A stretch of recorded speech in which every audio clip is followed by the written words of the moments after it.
Good afternoon, everyone. My name is Henry Turner. I'm the Vice President for Academic Initiatives at Rutgers University, and I'm really delighted to welcome all of you to RaceB4Race Region and Enmity, the sixth conference of the RaceB4Race Collective, devoted to the study of the history of race, race thinking, and race making in pre-modern culture. Today is the first day of 4 incredible panels that will unfold over the course of this week, all of which take up questions that remain at the core of current scholarship on race in pre-modern periods and that remain urgently relevant today. In this, our conference joins in a vital ongoing collective project at Rutgers University to build a beloved community founded on inclusive excellence, in the words of our president, Jonathan Holloway, through the work of our new Rutgers Institute for the Study of Global Racial Justice, directed by Michelle Stevens and funded generously by the Andrew W. Mellon Foundation, by affiliated projects like Scarlet and Black, which has laid bare the foundations of slavery and expropriation of land that underlie the history of Rutgers University, and by the work of scholars like the scholars we'll be hearing from over the next several days. Before turning the floor over to my colleague, Patricia Akimi, I would like to acknowledge the sponsors of our event and thank the many individuals who have brought it about. RaceB4Race Region and Enmity is co-sponsored by the Arizona Center for Medieval and Renaissance Studies under the direction of the incomparable Ayanna Thompson, and by 2 key partner institutions, the Folger Institute at the Folger Shakespeare Library and the Center for Cultural Analysis here at Rutgers University, New Brunswick. I'd like to begin by thanking the ACMRS, Folger, and the CCA for their generous support for our event this week. Above all, I want to thank the members of the CCA's Working Group on Race and the Early Modern World who have done so much to make the conference a reality. Patricia Akhimie from the Department of English at Rutgers Newark, Ana Laguna from the Department of Spanish at Rutgers University in Camden, Maita Green Mercado from the Department of History at Rutgers Newark, Sylvester Cruz in the English Department at Rutgers New Brunswick, and Caro Peary, formerly of the English Department at Rutgers New Brunswick and now at an English Department at the University of Pittsburgh. This incredible team was joined in its planning by Owen Williams at the Folger Institute. And I would especially like to thank him, as well as the team that supported the entire event, Alice Hernandez and Glenda Daniel in the Office of the Executive Vice President for Academic Affairs here at Rutgers, the Rutgers ITV team, especially Randy Congray and Jillian Yarzen-Bowitz, and the amazing Leah Newsom at ACMRS. So now I'm delighted to introduce our true host for this event, the person who's given so much of her insight, her commitment, and of her vital time to make this conference happen, Patricia Akhimie. Welcome, Patricia.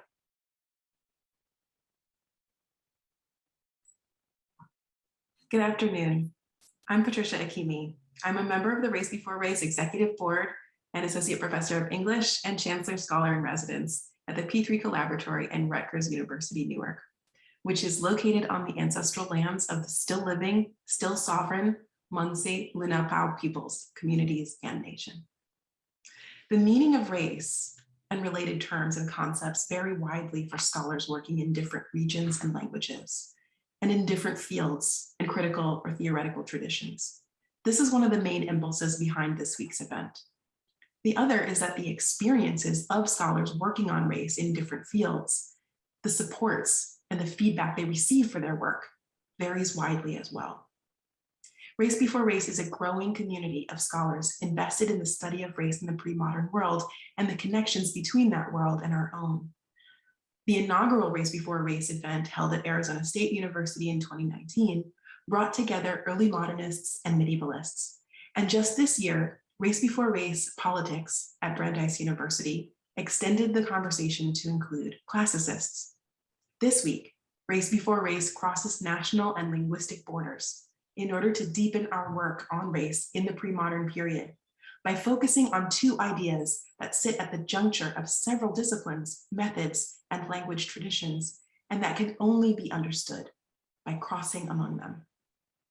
The notions of region and enmity that frame this meeting provide a dual and dynamic lens for tracing the racial repertoires that developed in response to the changing geographical divisions of the pre-modern world and to the increasingly hostile contentions of its major cultural and political forces. At the intersection between region and enmity, we can examine how belief in difference, or the emergence of polarizing structures and violent practices, configured race thinking in ways that are both unique and different to different territories and that transcend them. By focusing on the forms of enmity that animate racism, the affects of cruelty, disdain, mockery, or apathy, to name only a few, and the many imaginative and cultural expressions in which these affects circulated in the pre-modern period, we can address how relationships, practices, and knowledges became polarized, how they sharpen into oppositions and explode into violent acts, both large and small. Taken as a social construct, race is singularly local, reflecting the culture and history of particular communities and even of particular families or households. Race thinking is thus instrumental in creating and maintaining regions, but it also imagines divisions within regions. At the same time, racial practices and race thinking informs the relationship among regions, both proximate and disparate, traveling across borders and overseas. With the term region, we focus on territories that are smaller in scale than the nation or the empire, and that often sit across boundaries between them. A region may be defined by overlapping political and legal jurisdictions, by a concentrated language community, or the co-presence of several communities, by distinctive geographical or environmental features, or by networks of cultural and economic exchange that extend across a particular territory. Region is both descriptive and prescriptive, as territories are forcibly realigned through colonial occupation. Regions possess several features that at once unify them and show them to be contact zones, zones of conflict or hybridity. By focusing on the forms of enmity that animate racism, we reveal how race is always constructed regionally, but also how race thinking in turn comes to constitute the regional identities and differences that were necessary to what we now regard as a globalizing world of conquest and empire. This week, we also take up broader questions at the core of current scholarship on race in pre-modern periods, and that remain urgently relevant today. How does enmity animate race thinking and engender hostilities, both physical and epistemological? How is enmity produced and sustained? How is it allowed to inform rationalizations of racist attitudes, policies, and violence? What undercuts enmity, diffuses its power, negates its effects?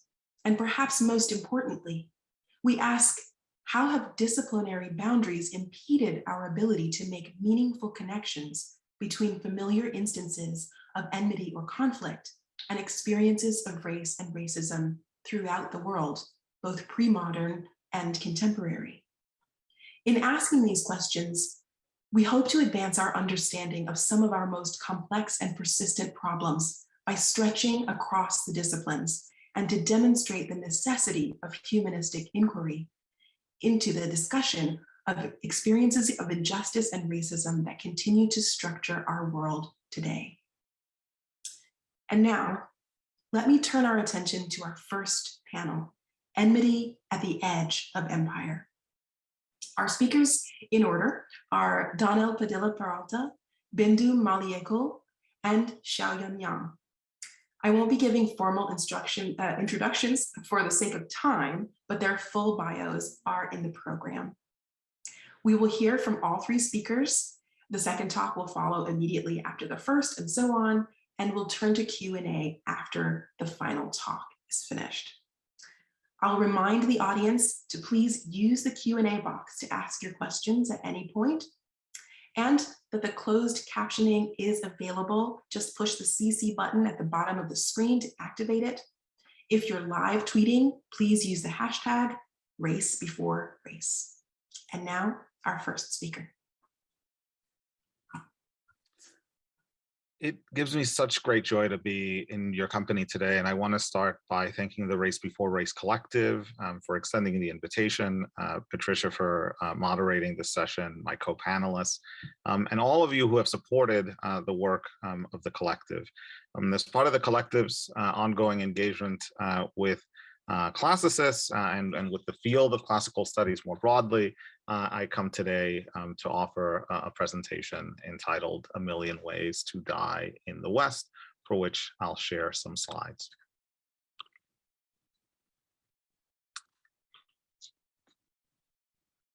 Much of my childhood and adolescence was spent in church, and predictably enough, the texts and sounds of this upbringing continue to flit around in my head even after thrice weekly attendance at Mass moved from parental expectation to distant memory. I did have a fondness for the Eucharistic liturgy, not so much because transubstantiation knocked my socks off, but because one prayer eventually chiseled itself into my head. Why? I don't really know. It was the third Eucharistic prayer in the Latin Mass, the Prex Eucharistica Tertia, which in a Roman Catholic church whose congregation swayed to the rhythms of Black Harlem's embrace of Spanish-speaking diasporas, I heard first in Spanish and then in English before, some years later, getting my hands on the Latin. Santo eres en verdad, Padre, das vida y santificas todo, y congregas a tu pueblo sin cesar, para que ofrezca en tu honor un sacrificio sin mancha, desde donde sale el sol hasta el ocaso. Father, you are holy indeed. All life, all holiness comes from you. From age to age, you gather people to yourself so that from east to west, a perfect offering may be made to the glory of your name.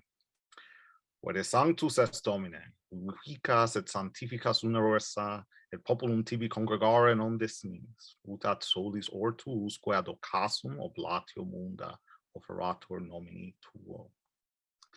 Setting aside for today the always fraught business of translation and the church's attempts to rectify incongruities and infelicities through a retranslation of the Roman Missal in the 2000s, which wasn't always well received, I want to fix attention briefly on the liturgical conjuration of East and West, which in the Spanish as well as the Latin forms of the prayer are anchored to the rising and setting of the sun.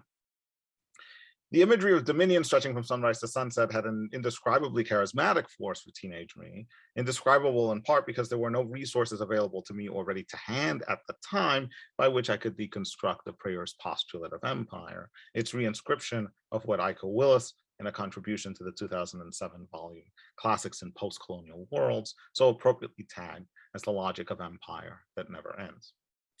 It would take some future moves in my education to grasp better the church's derivation of a language and geography of universal sovereignty from the Roman Empire. In the Latin-speaking Mediterranean, this lexicon was crystallizing in the first century of the Pax Romana, with Pliny the Elder's characterization of Pompey's the great submission of East and West in the natural history, Oriens occidens quae sumisserat, and Tacitus's description of the year of the four emperors as pitting, quote, East and West, and whatever strength rests in each, end quote, Oriens occidens quid utrium quid virium est, as bellwether notices. It took even more moves and another leap in theoretical self-awareness to glimpse my own implicatedness in the West and to appreciate that the West has fabricated and instantiated in this Eucharistic prayer and literalizes the place of sunset in the prayer's Latin and Spanish versions had some distinctive properties of its own. It was a site of enmities, of real beef. But to recover how that realization became tangible to me, I need to revisit another moment in intellectual formation.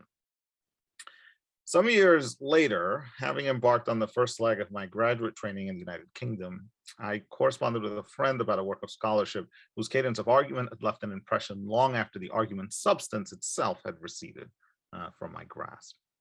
The work was Norman Austin's Archery at the Dark of the Moon, Poetic Problems in Homer's Odyssey. And it was perhaps a sign of the book's capacity to mimic Homer's sirens that I found myself entranced by one of its claims. Its most gripping chapter reviews in appealingly readable detail the timing of Odysseus' return to Ithaca and the urgency of returning within a specific window, the lukabas, the window between the old moon and the new. The hero had to arrive just in the nick of time, not a moment too soon or a moon too late. Arguably more important for the engraving of the book on the wax tablets of my mind than the specific claim was my choice of audio accompaniment as I read its chapters, first for an upper level undergraduate degree class, and then again in graduate school. Locked to my memory of this book and my memory of preparing a distillation of its contents for the only other Black classicist whom I knew at the time was Will Smith's Wild Wild West, which I had on heavy, and I mean heavy, iPod rotation. Despite a cameo from the immortal Kool Moe Dee and some vocals from the less than immortal Drew Hill, Wild Wild West was not a gift to the culture. It's a theme song for a movie that is rather underwhelming and not in the foremost ranks of Clinton-era cinema. But something about Blackness on the frontier seized me, and in the accompanying music video, Will Smith's outfitting in an all-white gunslinger outfit, the sort of sartorial decision that seemed only one step removed from the taste for all-white everything that warped its way from the age of Clinton to Jeezy and his snowmen. More seriously, though, the white-suited Black enforcer of the law and chaser of desperados, to me, this sonic and visual assemblage clarified the properties of one form of frontier myth. With little difficulty and with more justice, it could also be located on the spectrum of misfracted and refracted receptions of Blackness on the American frontier, and as emblematic of the figuration of Black folks both as agents of white settler colonialism and as collaborators with and members of Native communities who were arrayed against the ravages of frontier making and frontier closing. In the time of iPod shuffles and playbacks, the image and raps of Will Smith in Gunslinger Glory converged around one verse in particular, which appears on this slide. Now, once upon a time in the West, Madman lost his damn mind in the West. Beyond the specific reference of this verse to the movie's narrative thread and to the 1965 CBS Western to which the movie itself harkened, headlined by protagonist James West and Artemis Gordon, it was the possibility of the frontier as a scene of derangement, as a staging ground for a Kurtzian-like meltdown into unreason and murderousness that invited me into analysis. This prospect interacted with an old teacher's recommendation to take Cormac McCarthy's Blood Meridian seriously as an Iliad redux, to locate wrath and the poetics of force in adopting that concept from Simone Weil, more broadly within a geography. In the years since, supports and affordances for this work of territorializing wrath and derangement have come from unexpected welcome angles, most recently Scott Fitzgerald Johnson's Literary Territories, Cartographical Thinking in Late Antiquity, with a chapter 5 title on which to build, quote, the westwardness of things, unquote. As this book repeatedly stresses, mental geographies do a great deal of work. I'm interested for our convening in the question of how enmity is geographically imploded. The thesis, if there is even one for this paper's meander, is this. In tandem with what Stuart Elder has charted as the birth of territory, there arises a stratagem for indexing the race-making of frontier violence to a space that is keyed directionally. The direction is the West. But note that by the West, I don't mean simply a geographic coordinate or a set of coordinates, nor am I speaking about discrete longitudes or about the fusion of race making to climatic gradients. These are hallmarks of pre-modern and early modern systems of race, as many folks will know. The West I have in mind straddles the line between metaphor and reality or ear or unreality. In the iconically Euro-American formulations of settler colonialist violence and its execution, it's encoded as the frontier of ternary manifest destiny, but one could also look at the Victorian vintages of Tennyson's Ulysses in the innocent seeming vow, quote, to follow knowledge like a sinking star beyond the utmost bound of human thought, end quote. And well before that, in some of those texts that provide me as a historian of the ancient Mediterranean with some of my bread and butter. Homer's Odysseus sailing with his men to a West that is constituted at the crossroads of epic and colonization in order to descend to the world of the dead, or centuries later, historical narratives of the Roman expansion into the Western Mediterranean that are strewn with memorials to multi-generational catastrophe. With no interest in asserting a genealogy, a lineage, a descent as linked between one system of balancing the West and another, I commit nonetheless to roaming in the minutes that remain across several levels and textures of evidence in search of an answer to one insistent question: why is there so much beef in the West? Again, for present purposes, I understand the West not as coterminous with or encompassed within the hideousness of Western civilization, about which the best that one might say, channeling the theme and spirit of Kwame Anthony Appiah's Reich lectures is that there is no such thing as Western civilization, but as a domain or container, if you prefer, for the management and testing of protocols for violence. Westward, the course of empire takes its way, so goes the title of Emanuel Lewitz's 1862 mural at the US Capitol, an exemplar frontier mythology with a pronounced classicizing accent. But why westward? At the historical level, the question could be restated as follows, broadly in line with the Catholicity of my opening gambit. Why and how do sunrise and sunset become transmutable into coordinates for imperium? And how does this transmutation go on from strength to coercive strength? At the meta-historical level, though, if I want to situate the West as a death-dealing enclosure or crucible in which enmity, imperial self-invention and propagation, and racialization are shaken and stirred, it'll be important to engage some texts that hold out some affordance of theory or that can be taken to speak an imminent theory. Let me offer one teaser selection drawn indulgently from a period of particular interest to me that bears on a problem that trails this paper's conceptualization. In an essay on Epistemocyte in the Roman world that came out in 2020, I proposed to show how Boaventura de Sousa Santos's term could provide some leverage for redescribing the early stages of the Roman imperial expansion. It is the Western Mediterranean that supplies some of the more unambiguous evidence for the empire building project's rapacity. And so at the prompting of some recent historiographical and archaeological investigations, I made a home for part of the article's arguments there in the Roman West. What I couldn't weld to the article's structure was an incident that is reported in the annals of the Roman imperial historian Tacitus concerning the fate that befell one Roman magistrate on his assignment to a Western province in 25 CE. That year, Tacitus tells us, a frightful act was performed in Muir of Spain by a certain rustic of the Termestine nation. While the praetor of the province, Lucius Piso, was making a journey and had become inattentive in the peacetime conditions, the man made an unexpected attack on him, and with a single blow smote him to death. And escaping because of the speed of his horse, he reached an area of Thebes, after which, dismissing the horse, he foiled his pursuers across trackless precipices. Yet he did not deceive them for long. The horse was caught and led through the nearest districts, and its owner was identified. And when, once discovered, he was being driven by torture to produce his accomplices, he repeatedly shouted in a loud voice in his native speech that he was being interrogated in vain. His partners could stand by and look on. No force of pain would be so great as to elicit the truth. And similarly, when on the next day he was being dragged back for questioning, he broke away from his guards and dashed his head on a rock with such effort that he expired immediately. But Piso is considered to have been slaughtered by the guile of the Termestines. His attempts at collecting money intercepted from the public treasury had been too keen for the barbarians to endure, end quote.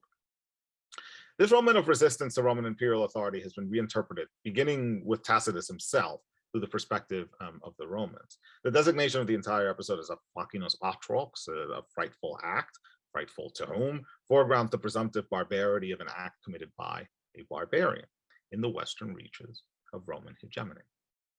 One could reposition this as a moment crying for explication in non-Rome privileging terms. I'm taken by the appearance of the horse in this narrative and by the vault from apprehension of the horse to identification of its human.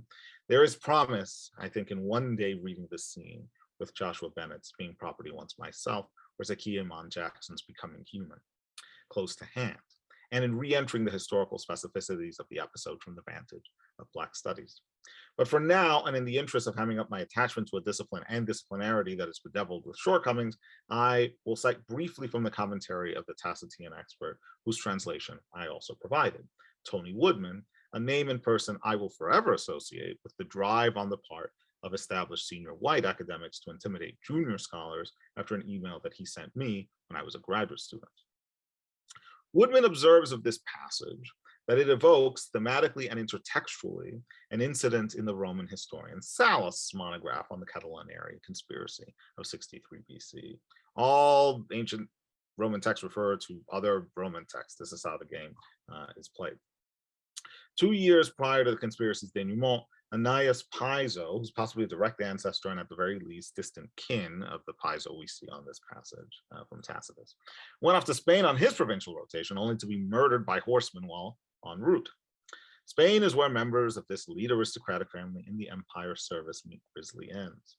More in harmony with my priorities in this paper, though, is the representation of this family saga through signs and markers that add up to a kind of Western-style drama comedy of Roman power.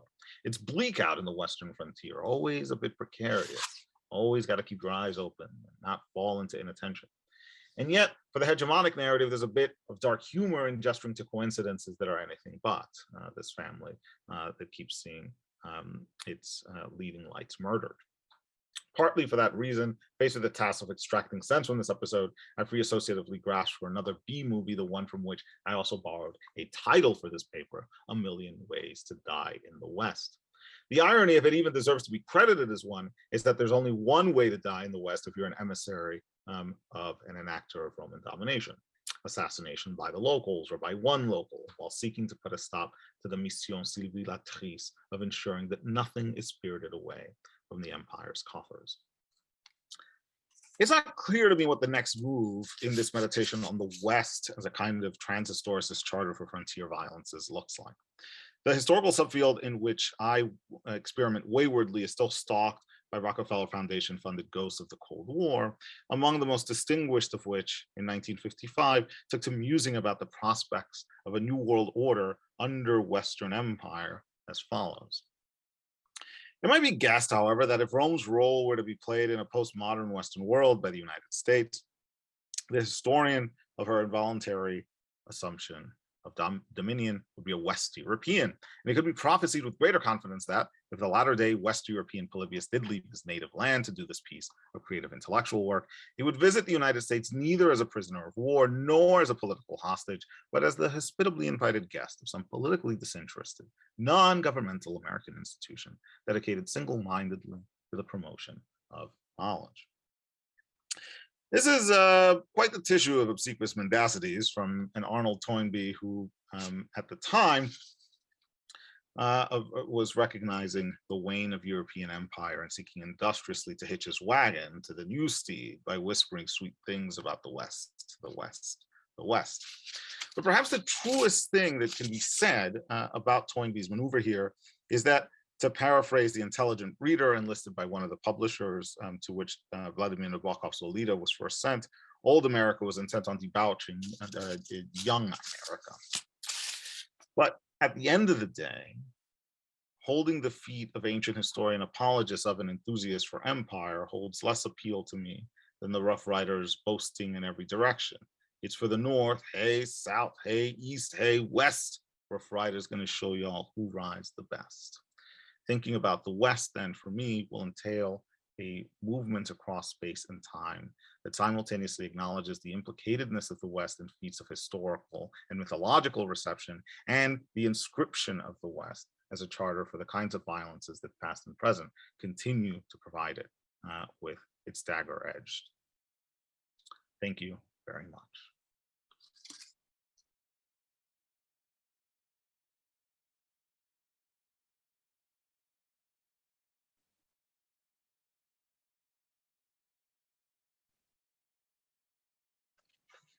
Good afternoon. My name is Bindu Malieckal. I'm a professor at St. Anselm College. And my talk today is Java Man, Religion, Race, and Evolutionary Theory in Early Modern European Texts. But before I begin, I want to thank Patricia for inviting me to this wonderful symposium. And thank you also to Leah for her email correspondence about the arrangements.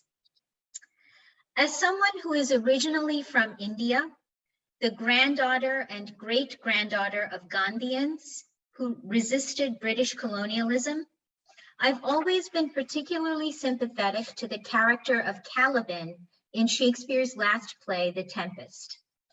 Caliban, the indigenous and enslaved resident of an island colonized by Prospero, the Duke of Milan, is referred to as barbaric, monstrous, of a, quote, vile race, and, quote, a thing of darkness. No doubt Caliban's plight resonated with the various peoples and places mapped during the misnamed Age of Discovery. Indeed, it is possible that many who still live under colonial rule identify with Caliban. Shakespearean scholarship has considered many possibilities for the location of Caliban's island, but my intention for today's presentation is not to offer another geography, nor to reveal a new source text, but to review 16th and 17th century narratives about Southeast Asia that may help us understand the depiction of Caliban and others like him, how colonizers conjoined region, race, enmity, and religion, in particular Islam, to create what looks like proto and quasi-evolutionary observations by which certain colonized peoples were considered human, but also a separate kind of being. Even though the science of hominid classifications did not exist before the 19th century, earlier colonizers engaged in categorizations that anticipated Darwin, not as much to forward scientific knowledge as to justify racial and religious discrimination.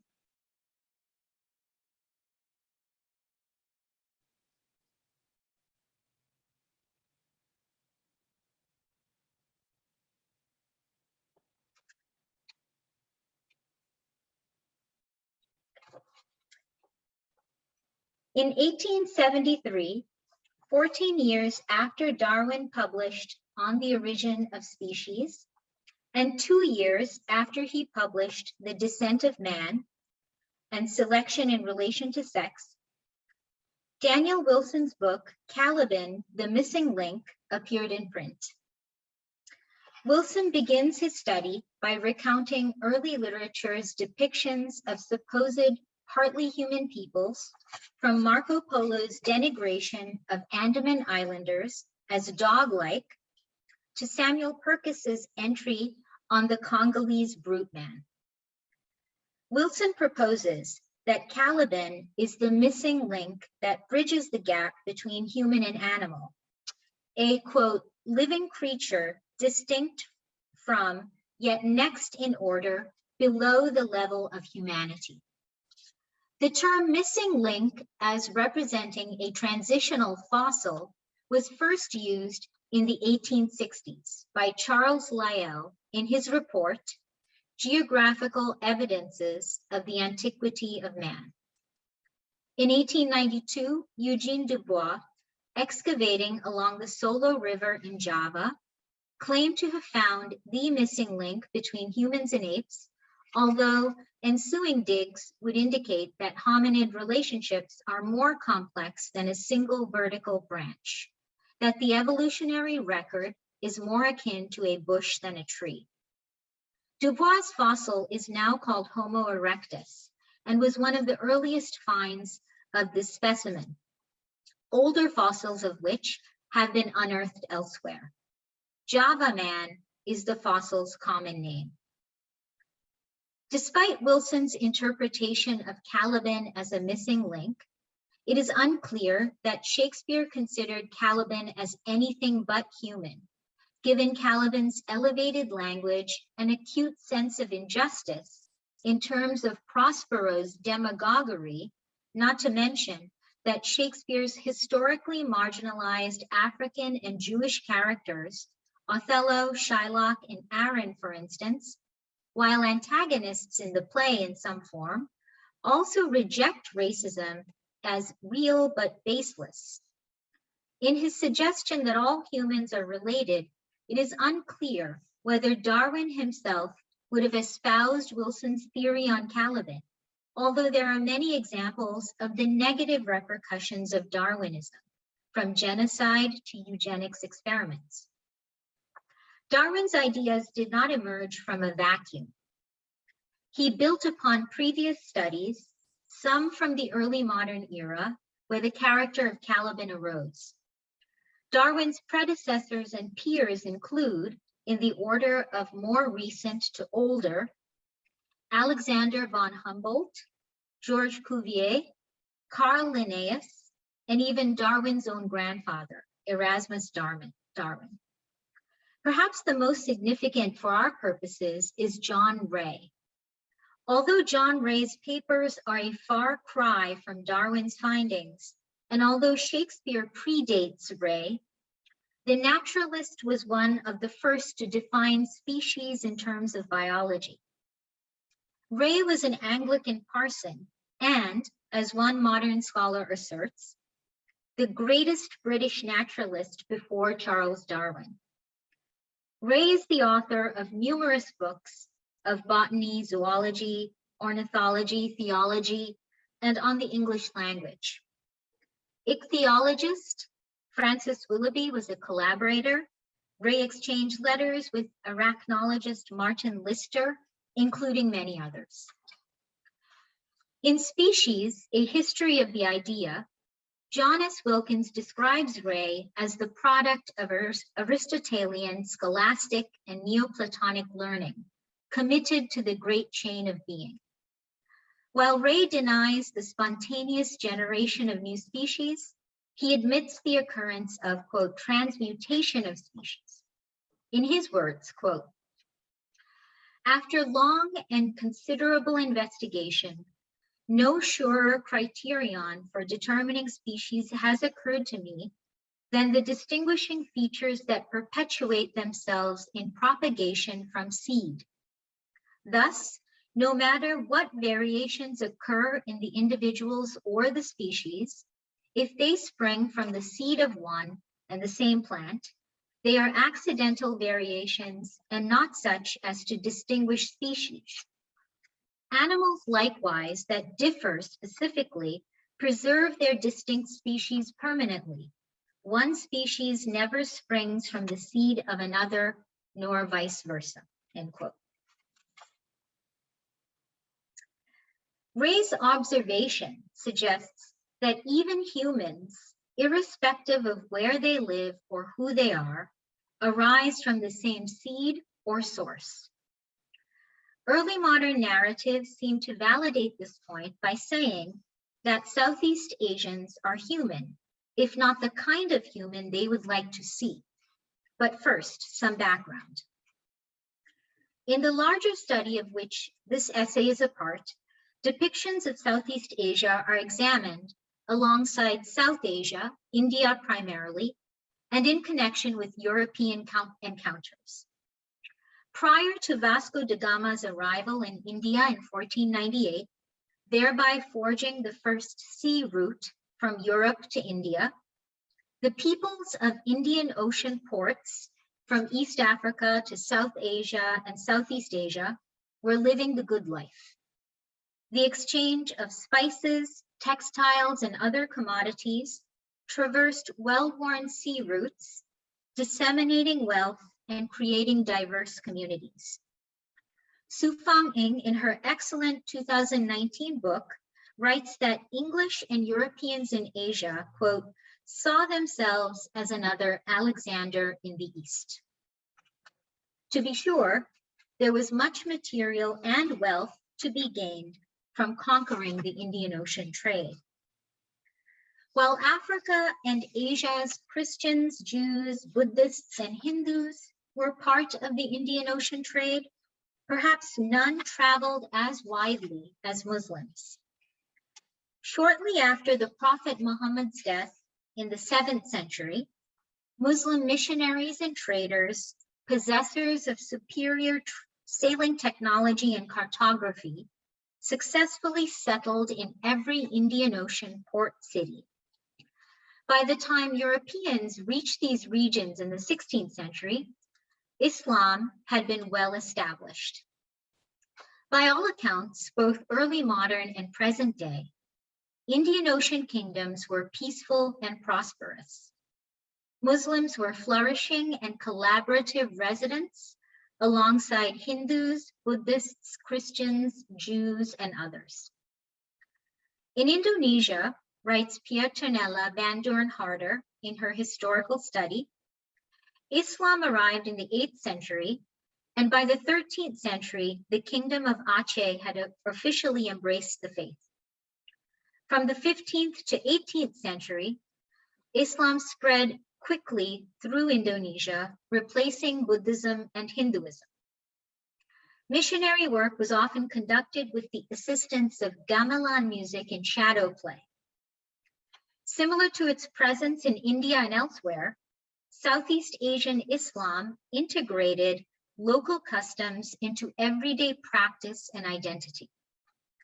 Muhammad Ali's recent monograph on modernity and the introduction of Western institutions in Southeast Asia mentions the initial influences of Sufism, as well as other facets of modern Muslim life in the pre-colonial and colonial eras.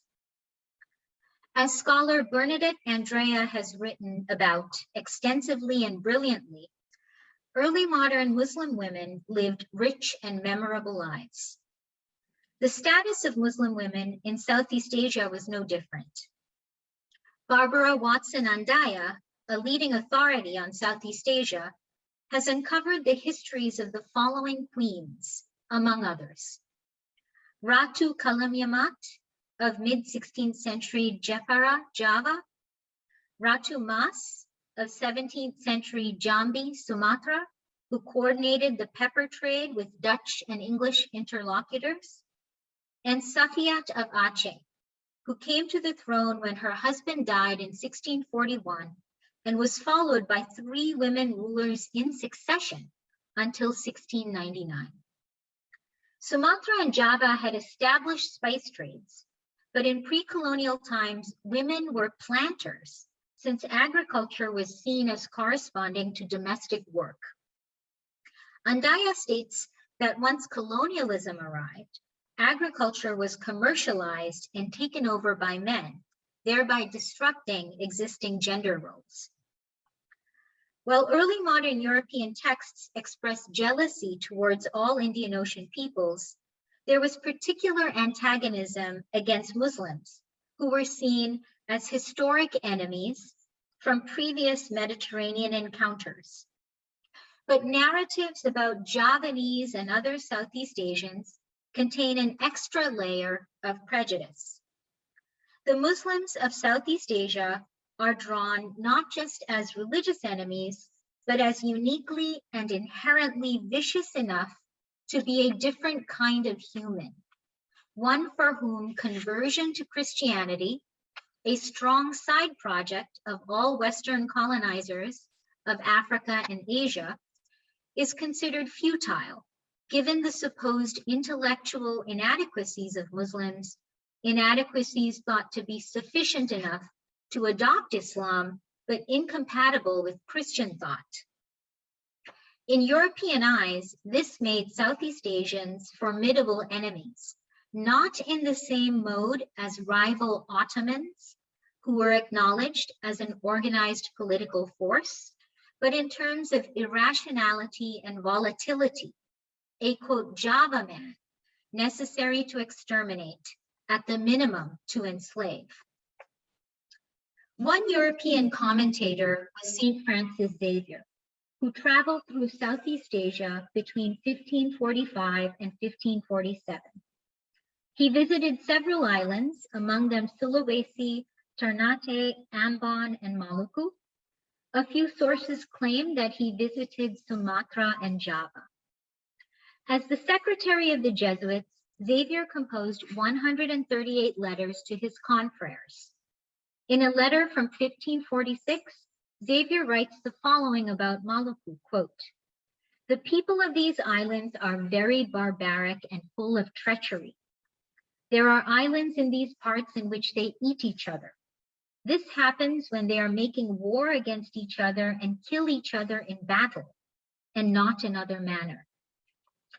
Xavier goes on to say that families give up their old men to be cooked for grand feasts and adds, quote, "There are abominable sins of the flesh among them, which you would not believe and which I do not dare to write." In his 1682 biography of Francis Xavier, Dominic Beauhors adds that Xavier was particularly unimpressed with, quote, "Isles del Moro" in Maluku, where, quote, "barbarians ruled." Portuguese missionaries had been massacred, and any Christian converts quickly returned to Islam or other faiths, which Beauhors describes as, quote, "their original barbarism." Contrast this with Xavier's view of the Pauravas, among whom he missionized in 1542. Pauravas are a Hindu caste of pearl fishermen in southern India and Sri Lanka. Xavier describes Pauravas as passive, diligent, easy to convert, and oppressed by neighboring Muslims. The Portuguese allied with Pauravas to defeat the Muslims of Sri Lanka. Xavier saw Pauravas as simple folk. In reality, Pauravas had a complex and interesting society. Of course, Xavier's depictions of both Maluku Islanders and Pauravas are problematic, albeit in different ways, and have racial and religious elements. It is perhaps no coincidence that when Xavier wrote about Japan in 1549, he praised his samurai hosts and the Buddhist monks with whom he conversed, even though his evangelism was mostly unsuccessful. Could it be that Xavier subscribed to what fellow Jesuit Alessandro Valignano wrote in 1580, that Japanese are, quote, all white, courteous and highly civilized, so much so that they surpass all the other known races of the world, end quote. Another commentator from the time is Edmund Scott, whose work, An Exact Discourse on the Subtleties, Fashions, Policies, Religion, and Ceremonies of the East Indians, as well as Chinese and Javans, is rather well known to early modern scholars. Oft noted is Scott's torture of a goldsmith in Bantam and references to Gabriel Towerson, the Englishman later killed by the Dutch on Ambon in 1623. Scott pronounces Javanese as proud, polygamous Muslims. A 1622 Dutch testimonial about Sumatra is similarly unsparing in its assessment of the Muslim residents of Banda, who are styled intelligent yet cunning, hostile and uncontrollable. Although scholars have questioned the authenticity of Fernão Mendes Pinto's posthumously published memoirs, Pinto claimed to have arrived in Java to purchase pepper, but was jailed and enlisted to battle rancorous Javanese Muslims. Yet another relevant travel narrative is that of Albert del Mendelsloh from 1662. Compared to others mentioned here, Mendelsloh was even more explicit in his condemnation. He rails against the illiteracy and, in his words, brutish behavior of Ambonese in particular, describing them as, quote, timorous, gross, and stupid, and practicing a distorted combination of Islam and paganism. As we can see from these brief examples, there is none of the awe that accompanies the Portuguese, Dutch, or English arrival at the court of the great Mughal kings of India, nor the acknowledgement of the refinement of Chinese products or Japanese monasteries. Oddly absent as well, unlike at Malacca, conquered by the Portuguese in 1511, is any enchantment with colonial rule. To be clear, no regret is expressed for possessing the islands, coveted for their spice production, long pepper, nutmeg, mace, cloves, cardamom. But there is frustration about its inhabitants, who, like Caliban, are described as treacherous, unprincipled, and lascivious, a race in themselves. As we see, islanders were regarded not as animals or distorted humans. No references here to anthropophagi and the men whose heads grow beneath their shoulders, as Shakespeare's Othello said of his travels based on Shakespeare's source text, Leo Africanus's General History of Africa. The repetition of the words brutish and barbaric, accompanied by examples of behavior, are meant to indicate distinctive human development. For, once again, like Caliban, the islanders can converse effectively and strategically, but the concept of civilization, understood by commentators as stable Christian Moors, eludes their grasp, according to the commentators, who judge the islanders as a result. By apparently submitting consistently to the vices of sin, islanders are viewed as only too human, yet wholly unredeemable, a sort of species in themselves, for whom Islam, itself condemned as an anomaly, was natural. This judgment is an example of purposeful bigotry. Colonizers and their allies attempted to distinguish themselves racially from Javanese and others. In his magnum opus, The Wretched of the Earth, Frantz Fanon writes, quote, "Decolonization is the veritable creation of new men. But this creation owes nothing of its legitimacy to any supernatural power. The thing which has been colonized becomes man during the same process by which it frees itself," end quote. In Shakespeare's The Tempest, Caliban was left on the island when Prospero and Miranda were rescued and returned to Europe. Though he regained his birthright, Caliban had to suffer endless pinches, his punishment for treason against Prospero's rule. Per Fanon, however, Caliban as thing under Prospero could reclaim his true human state and freedom in his post-Prospero island. In some ways, this is similar to recent controversies in archaeology. Java man was not the only hominid discovered in Southeast Asia.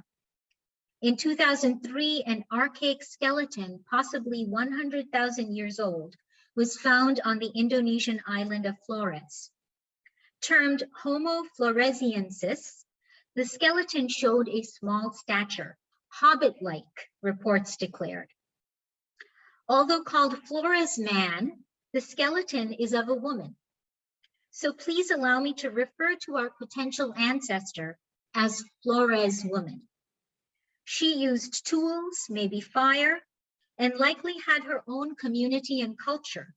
Yet possibly, outsiders meeting Flores woman for the first time would have tagged her as brutish and barbaric, an enemy in terms of race, and probably gender too, instead of finding our common humanity. Thank you.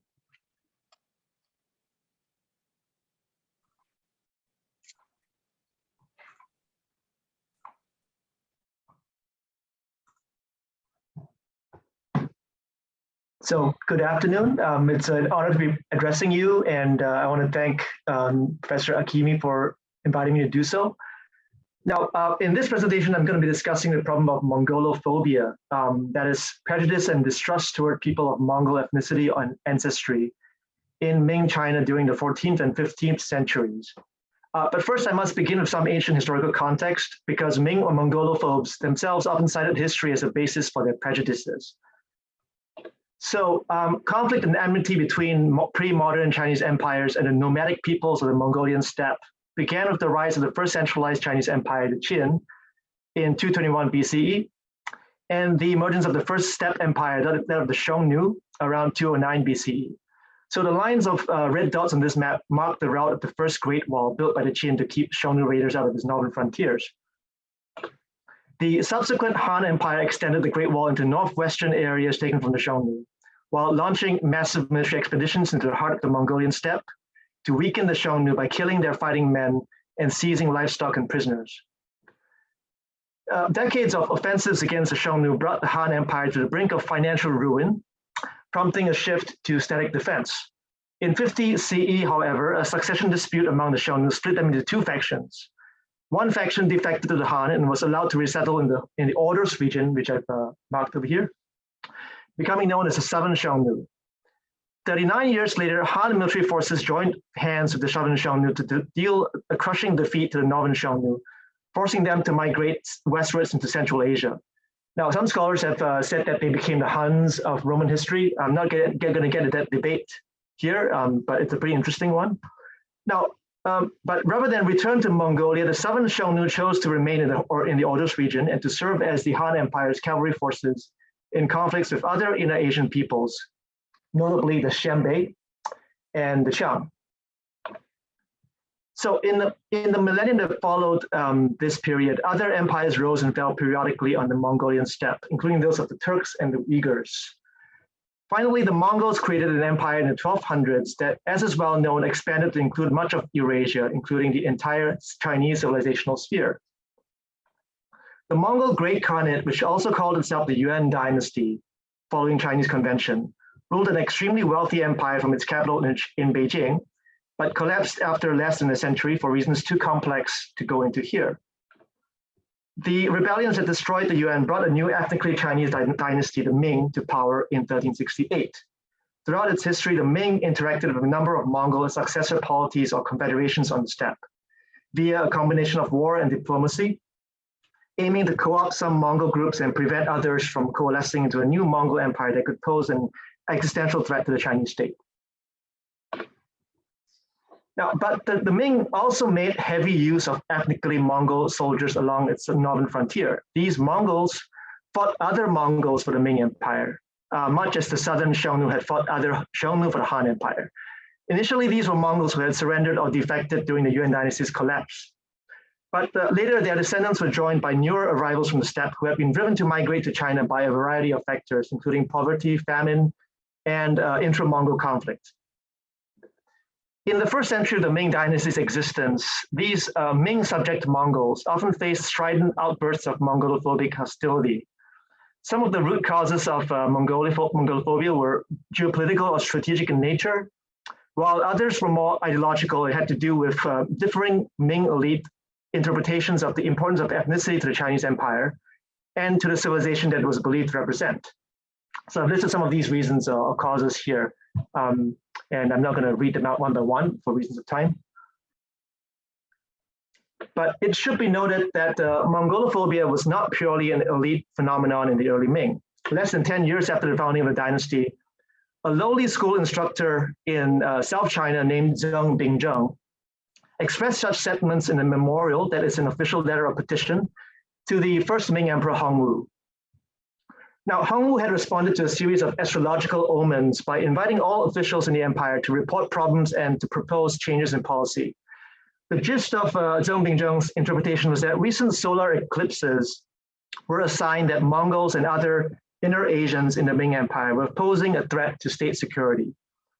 Zheng objected to the assimilation and integration of Mongols and non-Mongol foreigners like Central Asians and Iranians, whom the Yuan Empire had labeled as Semu, people of miscellaneous kinds. Many of these, he noted, were now government officials or rich merchants and had become indistinguishable from the Chinese. But he claimed they are not our kin and kind, so their hearts and minds must be different. That is, they could not be truly loyal to the Ming because they weren't Chinese.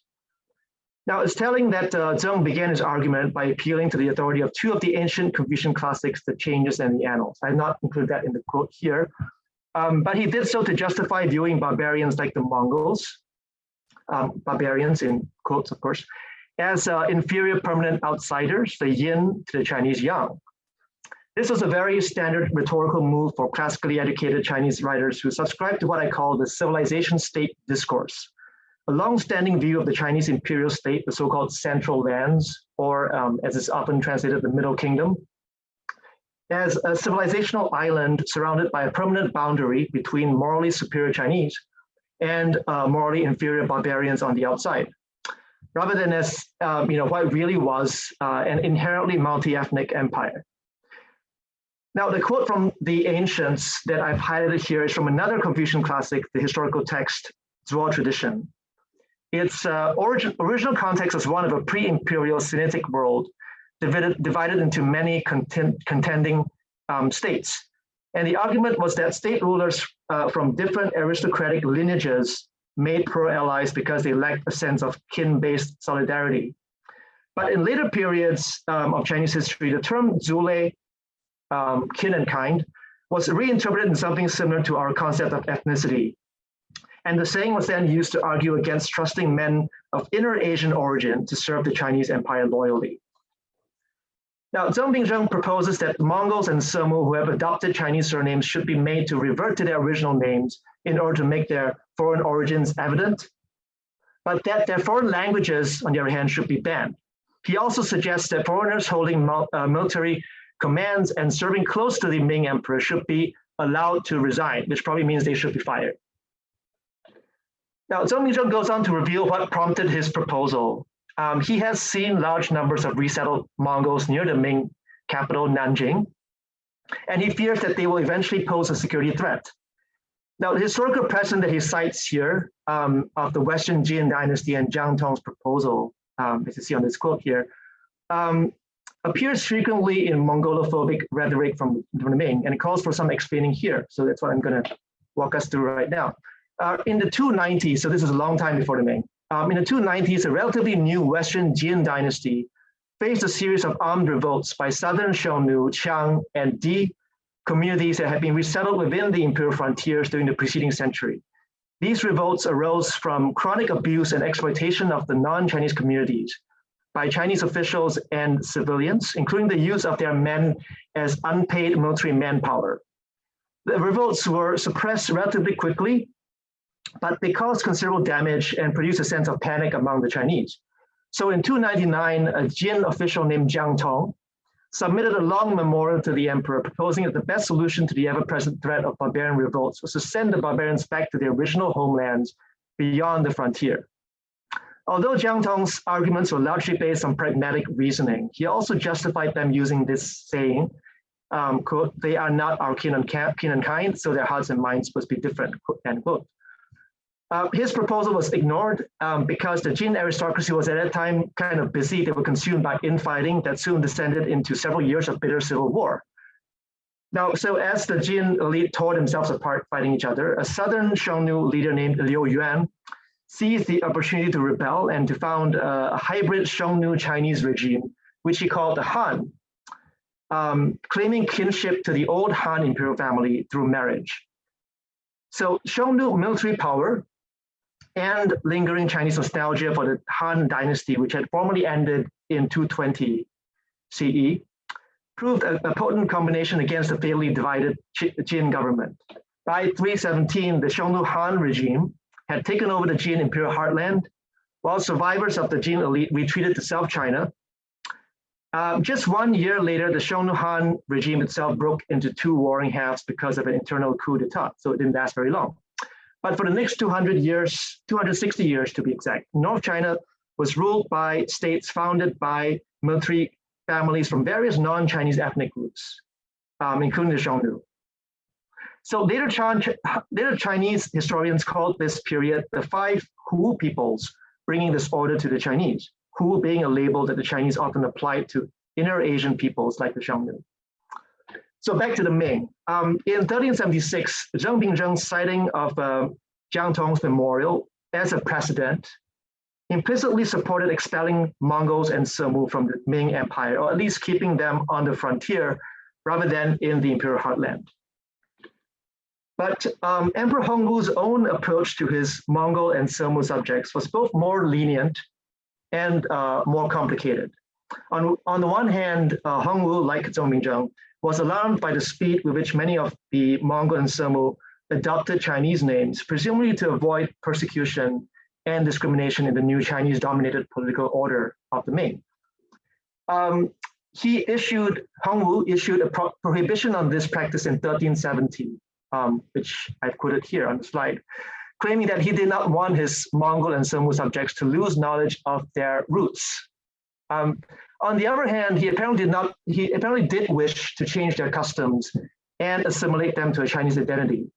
He may have feared, actually, that Mongols and Semu would use name changes as a shortcut to acceptance without doing the harder work of assimilating culturally and ethnically. So the forced intermarriage law that Hongwu introduced in 1372 was presumably aimed at addressing this problem. It required Mongol and Semu families to intermarry with Chinese families, with exceptions made for Muslim immigrants who would not intermarry with non-Muslims. Now, the assumption behind this law seems to have been that the foreigners, being outnumbered, would eventually lose their ethnic and cultural identities through intermarriage with the Chinese. A commentary to the Ming legal code compiled in this very period states this assumption quite clearly. It says, and I quote, "They are allowed to intermarry with people of the central lands so that they will change to practicing Chinese ways," end quote.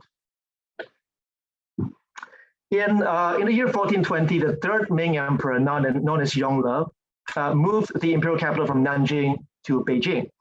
Now, this was partly because Beijing had been the power base from which he seized the throne from his nephew in a brief civil war.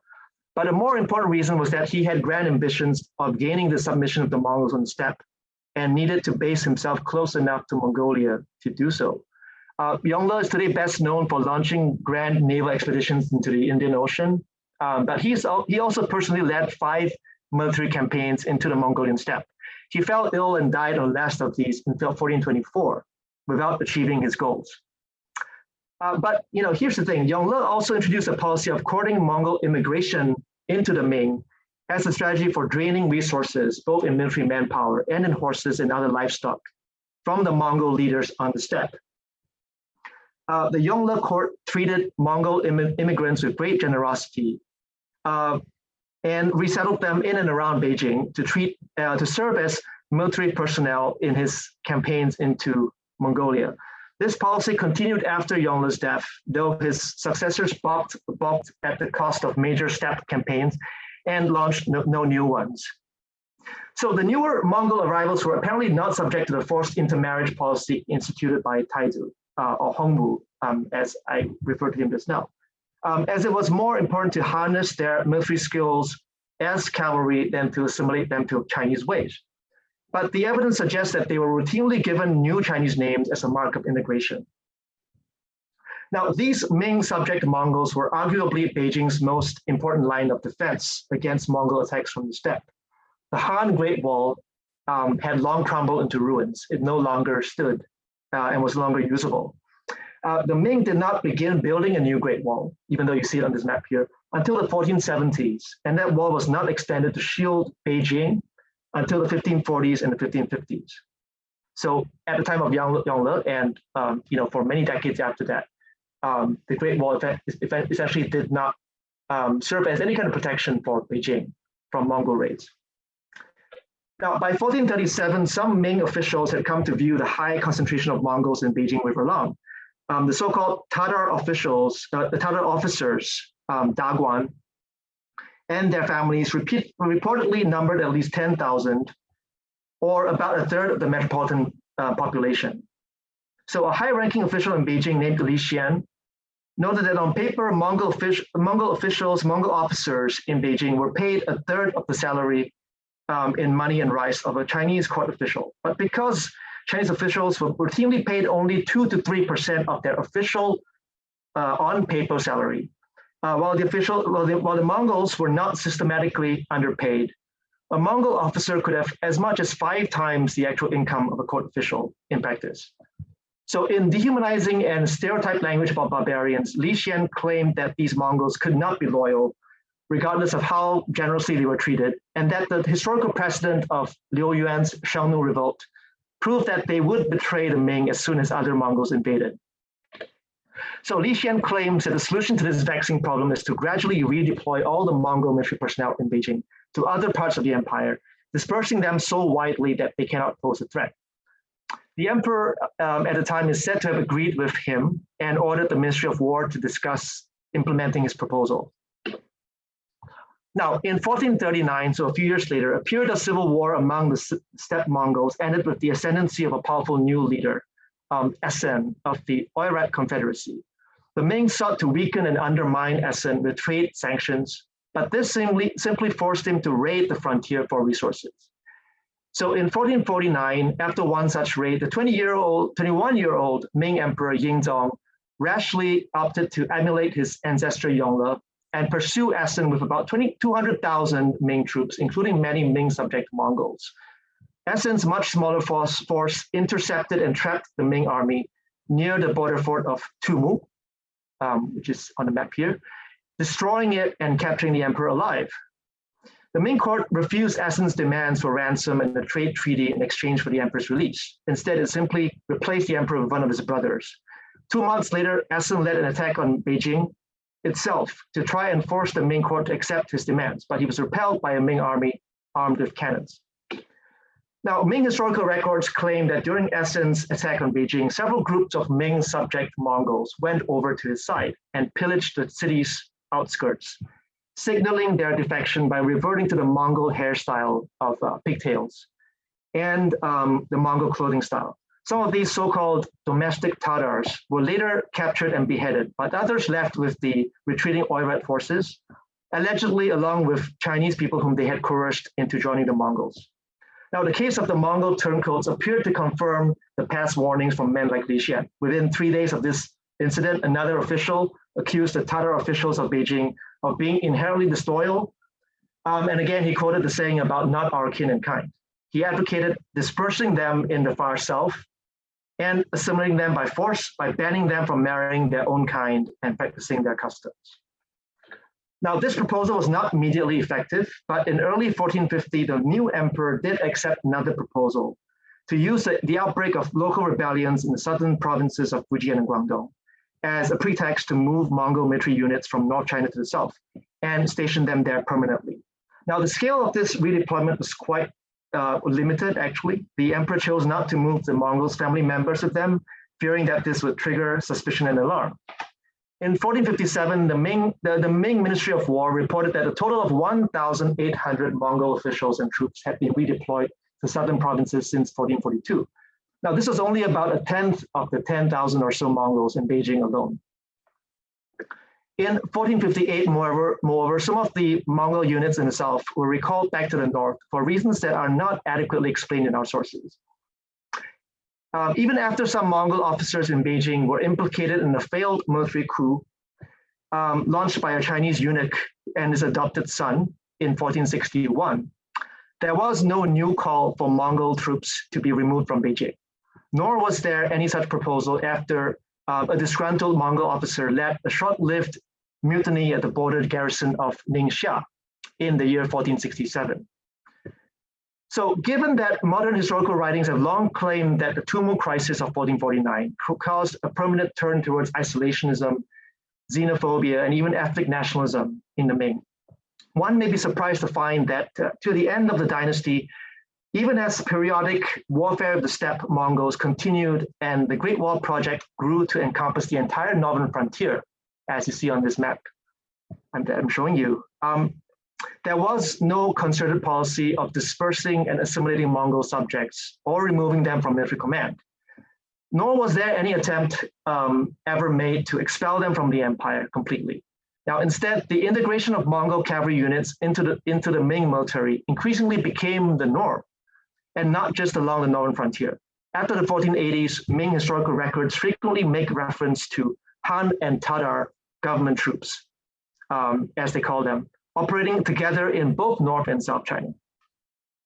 Now, in the early 17th century, the Ming court minister Zhu Guozhen reasoned that the secret to the Ming success in avoiding major Mongol revolts in 1449 and afterwards lay in preserving the Mongol immigrants' martial culture and denying them access to the kind of Chinese-style education that the Xiongnu Liu Yuan had received under the Jin back in the 3rd and 4th centuries.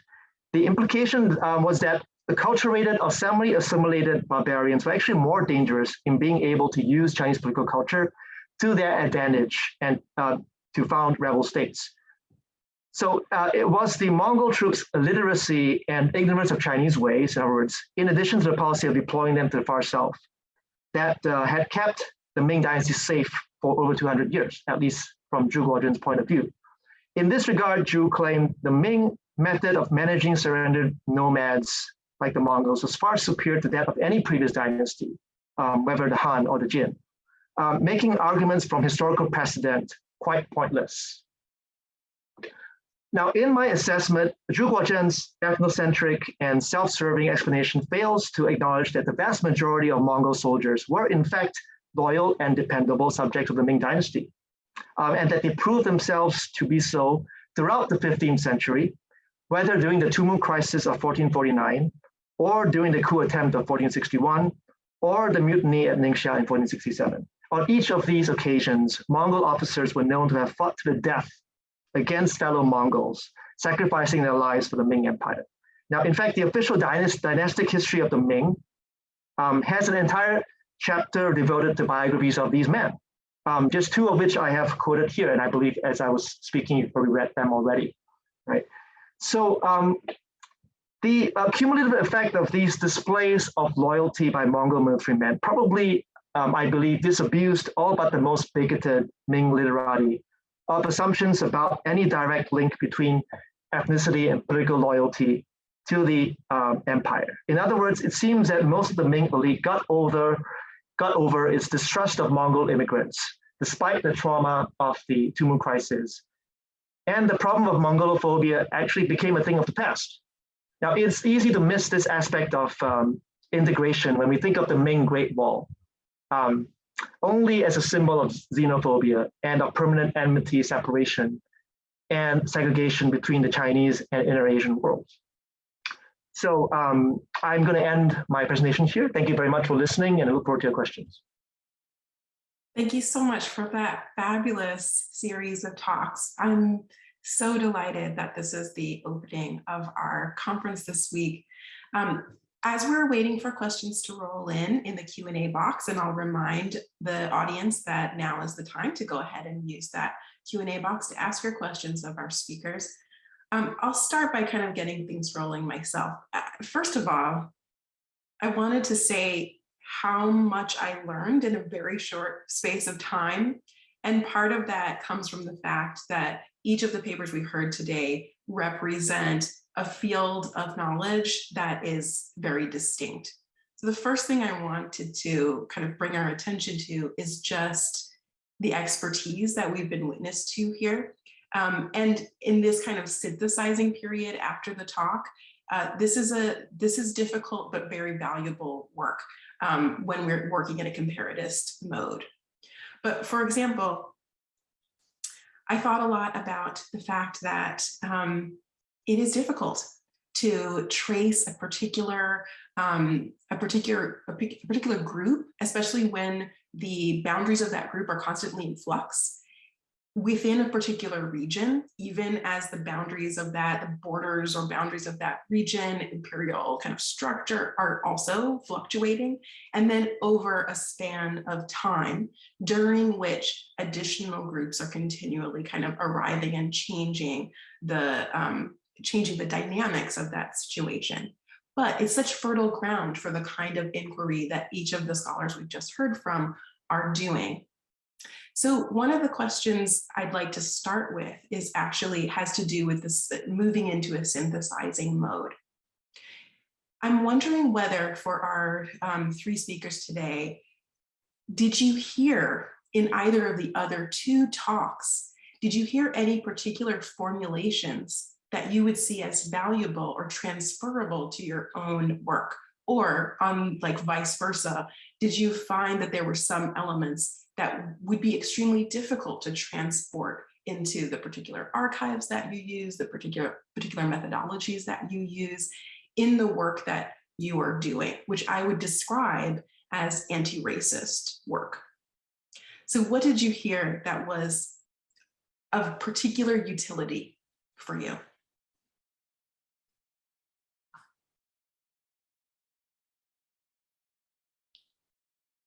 Bindu?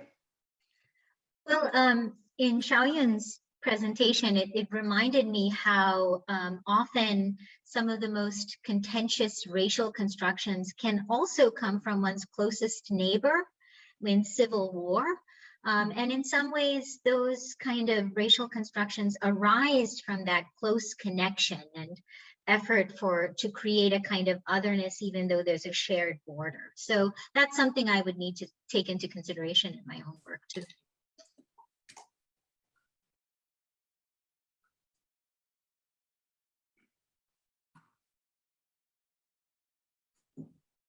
So I can go next.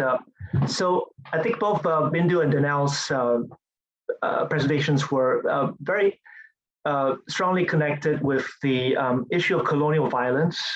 Now, in both cases, mostly from the European or the kind of Western perspective. Now, the Ming had a similar kind of colonial or civilizing mission in Southwest China, particularly, which I didn't talk about in my presentation for today. You know, there have been scholars in my field who have been trying to sort of think about that kind of colonizing project in colonial terms or post-colonial terms, actually. But it's often very difficult to do so because our sources are so heavily sort of biased towards the Chinese point of view. So basically, we have a lot of sources that are produced by Chinese officials who are essentially, framing what they're doing in ethnocentric ways that, unless you read them against the grain or read between the lines, it's very easy to sort of like take that perspective for granted. And so it's been a challenge in my field, but more and more that our scholars are trying to sort of like push back against that.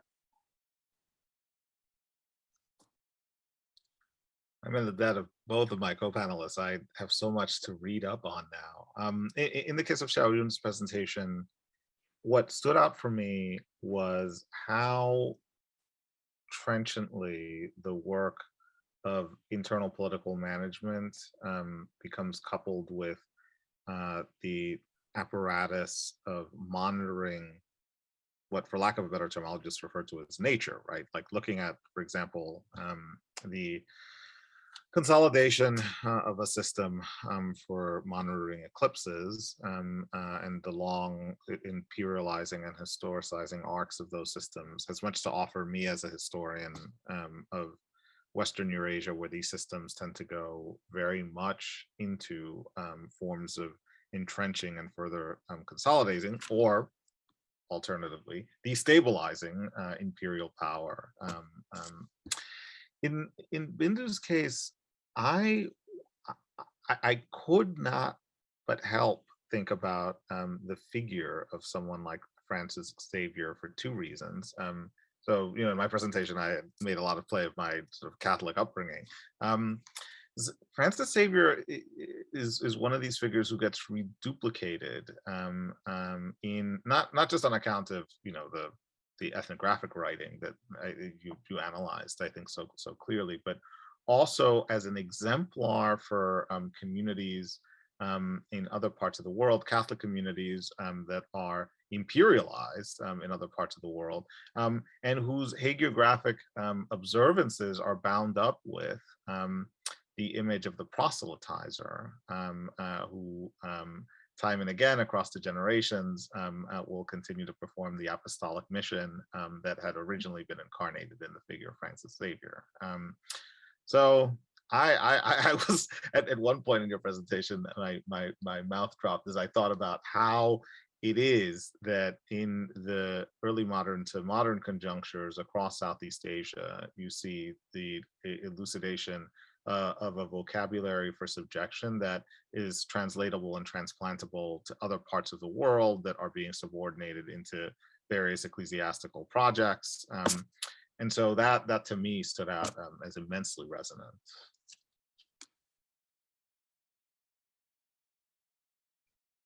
Wonderful. And we've got questions rolling in the chat. So for the first question for Professor Yang, when does Chinese, in quotation marks, become a group identity? And who does this include ethnically or not beyond the Han? Is it a problem of translation? It is very much a problem translation, and I have colleagues who basically object to translating any Chinese term as Chinese, simply because there are so many problems that come when you choose to translate one thing as Chinese and one thing as not as Chinese. But this really kind of speaks to the heart of what I've been trying to do with my scholarship for years now. There is, from my position on this is that there is a classical Chinese identity that is basically kind of found in the Confucian classics, and that gets perpetuated through the centuries through this Confucian classical education that the Chinese literati all essentially are kind of socialized into as part of the process of them becoming officials or prospective officials in the Chinese Empire. So the literati elite tend to have a very strong sense of classical Chinese identity. Other people whom we might consider Chinese of other classes or other social backgrounds or social statuses may not have actually thought themselves as such. But the interesting thing is that this classical Chinese identity does not subscribe to or does not identify with this term Han much of the time, right? So it's not identical to the modern Han identity, where Han really kind of comes to be this ethnonym that's applied to the Chinese is when you have people like the Mongols or later the Manchus ruling over the Chinese and having a problem with this very strong connotation that the terms used in the Confucian classics to describe the classical Chinese identity always have as their other this thing called the barbarian. In other words, to be Chinese is to be civilized. To not be Chinese is ipso facto to be barbaric. So if you're a Mongol ruler or Manchu ruler, there's a big problem with that because you are ruling over what the Chinese regard as a civilization state. So how can a barbarian be doing that? So that's when you have a Mongol, a Manchu, and other inner Asian nomadic conqueror rulers applying this term Han, which is much more value neutral and much less ethnocentric to the people who prefer to call themselves Hua or Xia, right? Which that is what I tend to translate as Chinese. So in other words, Han is Han was a concept that was kind of used by nomadic inner Asian conquerors to try and strip Chinese identity, or at least classical Chinese identity, of this ethnocentric sense of superiority and the accompanying sort of denigration or dehumanizing of the so-called barbarian. So I hope that actually sort of makes some sense, but it's something that I've been grappling with for many years. Yeah. That question was from Carolyn Arena. She says, thank you very much. I want to actually build on that question because one of the words that came up in your answer, Professor Yang, was barbarian, which I think that word may have appeared actually in all three talks.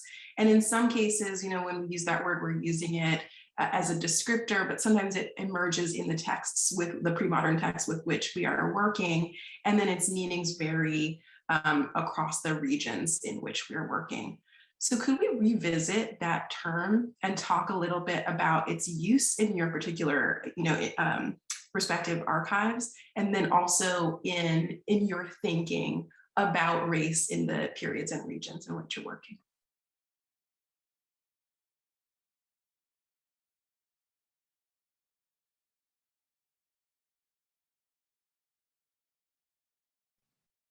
Well, in Shakespeare studies, it's such a huge discussion about who is barbaric and who is not, especially in the Roman plays. And I often think of Titus Andronicus, which I teach, but my Shakespeare colleague in my department will never teach. But and in that, there's that famous line from Tamara, the Goth queen, taken as a captive by Titus Andronicus, the Roman general, when her son is killed and as a sacrifice. And she describes the Roman rites as, quote, cruel, irreligious piety. So there's a kind of upending of who is civilized and who is barbaric. So it's a fascinating concept and thread throughout both literature and non-literary sources, a constant tug. What does civilization actually mean? It means different things to different people. And connected with civilization is often discussion of the construct of race, that civilization and particular kinds of race are put together. So barbarism, and I mentioned the word brutishness connected to that word, seems to appear everywhere. It's the one commonality that many of my sources have.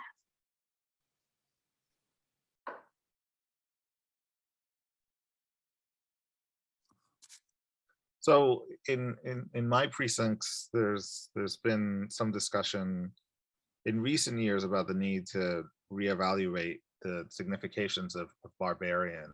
So in the text that I quoted from Tacitus, there is stress placed on the fact that this crime against a Roman imperial magistrate occurs among barbari, is undertaken by one of them, but the text does some interesting work to expose the lineaments of this thinking.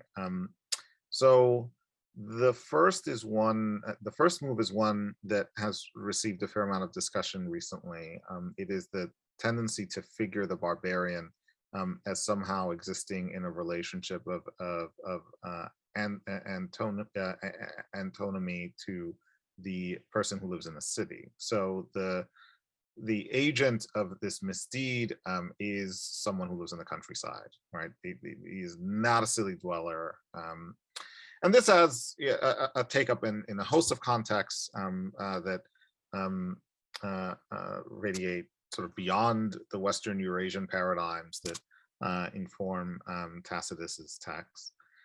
The other dimension of this, though, and one that harkens back to the sort of original instantiations of the barbarian, concern the phonic and sonic properties of speech ascribed to the barbarian other. So the barbarian is originally, in the Greek view, a kind of unintelligible babbler, someone who just says bar bar. And here it's instructive to note, apropos of the Tacitus passage, that this person who carries out from what, in my view, is this sort of extraordinary act of defiance and resistance, is represented in Tacitus as shouting at the top of his lungs. Mm-hmm. He shouts something intelligible. He shouts about his refusal to be broken even under torture, and his unwillingness to give up those who assisted him in the assassination of this magistrate. But he is still represented as engaging in forms of anomalous speech, a speech that is not controlled, a speech that is not Latin. It is native speech, indigenous to the area. And so these are features of the barbarian that, existing as they do in this particular text, nonetheless have analogs and parallels in other sort of textual formations and inscriptions of race in the ancient Mediterranean that then sort of become exportable in other contexts. So the terms that I translate as barbarian in my work, normally, so typically there's a few Chinese characters that I translate that way, and that I often translate that way in my field, yi or yidi, and there's a few other variations thereof. But it's actually been controversial in my field for a couple of decades now, for a couple of reasons. And this actually has to do with both how we interpret the pre-imperial period of Chinese history and how we interpret the late imperial period of Manchu rule in China. So I'll start with the kind of late imperial part first. So some post-colonial scholars in the field of Chinese history have objected to the use of barbarian as a translation for yi, because they see it as a kind of an imperialistic Western imposition of the 19th century, as a sort of pretext for waging war against the Chinese. So the background of that was that in the year 1860, when the British won their second war with the Chinese Empire, one sort of clause in the treaty was that the Chinese were from then onwards forbidden to use that word yi to refer to Europeans, because of the implication that it connoted kind of barbarism, inferiority, and so on. And the post-colonial scholars in my field have basically said the very idea that word means barbarian under all circumstances is itself a kind of imperialistic act, because we have evidence that the Manchu rulers of China have been doing all kinds of things to strip that word yi of its kind of denigrating or derogatory connotations and make it really just a neutral geographical term. This is what we call people who come from outside, from some other country. But the thing is that where I kind of part company with them on this issue is that it's pretty clear that in the Ming and in Chinese ruled dynasties before the Ming, yi was used in very insulting and offensive ways, and that the people who were thus labeled were very aware of it, and did what they could to avoid being called that. So the Koreans hated it, the Vietnamese hated it. When they saw themselves being called Yi by the Chinese, it was never a good thing. And then the other side of it, so the Manchus basically had to do something about that, which is why they redefined it. But the fact that they had to redefine it in the first place means that for maybe pre-Manchu rule periods of Chinese history, it actually does make sense to use barbarian as a way of reading that term and its connotations. The other side of this is that, this argument that, before the Chinese Empire became an empire, when we still had, various warring states fighting one another, the word Yi seems to not have been, heavily derogatory, seems to have been sort of like neutral in character as well. So, that I kind of find less objectionable or less problematic. But the way I read it is that really this term or this label for foreign peoples, Yi, takes on these derogatory, denigrating, dehumanizing connotations of inferiority, immorality, lack of civilization, lack of knowledge of proper moral norms, and so on, as a result of empire. Right? So it's basically when the Chinese Empire becomes an empire and begins to define itself not just as an empire, but as a civilization state. Right? So beyond its frontiers, beyond its boundaries, there's no other civilization. It's all just barbarians. Right? That's when that word Yi gets applied to people outside the boundaries of that civilization state, in a way that essentially kind of like elides the fact that there are also people that you would call non-Chinese or ethnically different living within the frontiers, within the boundaries, right? That's basically, you create this illusion, this kind of a pious fiction that, everything within the empire is civilized and everything outside is not. So, basically this idea that Yi means, something inferior, something uncivilized is a product of empire. It does not actually exist before the empire was a thing. And it's only under the last Chinese Empire that, it kind of, to some degree, reverts as a result of official censorship or, propaganda, reverts to what it used to be before the Chinese Empire was an empire. Really fascinating. Thank you. How quickly and easily the term and the concept behind it it's useful both in geographic terms and then also in terms of intergroup conflict. So another question from the chat is a great one to go to next because Professor Padilla Peralta mentioned the connection between barbarianism and the uncontrollable. The question is, can the speakers address who gets classified as uncontrollable and when?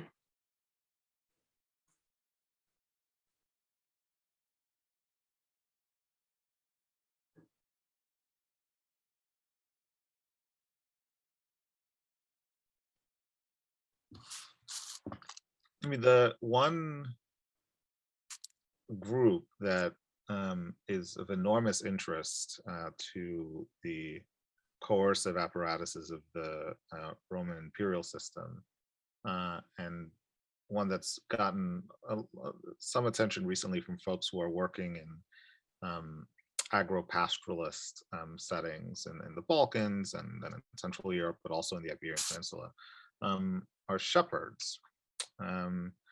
Folks who are not sedentary and who do not fall easily into the rubrics of the organized urban regimes of an urbanized imperial system, or confined in intensive agriculture that comes with very circumscribed plots of land and restrictions on movement.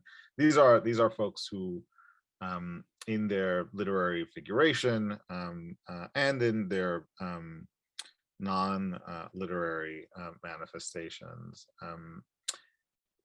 seem to deal a blow to some of the controlling designs of the state and are correspondingly classified by the state as uncontrollable. This then precipitates some backlash.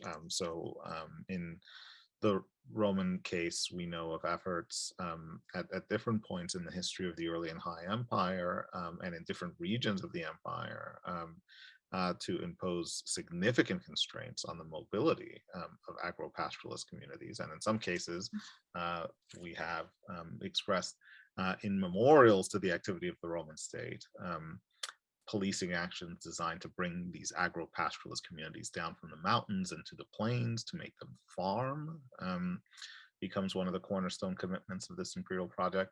So their controllability and uncontrollability unfold along an axis of what J.C. Scott and others would characterize as the fold of seeing like a state. There, the emphasis on statehood is very much on the kind of controlling formation that is above all else concerned with ensuring that mobility is kept to a minimum, even if within the designs of the state itself, mobility across the Mediterranean and across Western Eurasia is something that can be immensely profitable for the state.